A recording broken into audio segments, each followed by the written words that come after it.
তুমি না তওবা করেছিলে? তুমি না শুধুমাত্র আল্লাহর জন্য সবকিছু ছেড়ে দিয়েছিলে? বুঝতে পেরেছিলে কোথায় তোমার আসল ঠিকানা? ভুলে গেছো?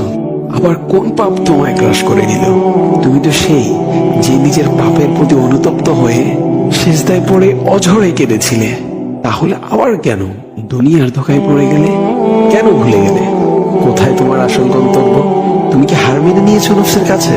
তুমি এত দুর্বল? ভুলে গেছো তুমি কার বান্দা? কে তোমার রব?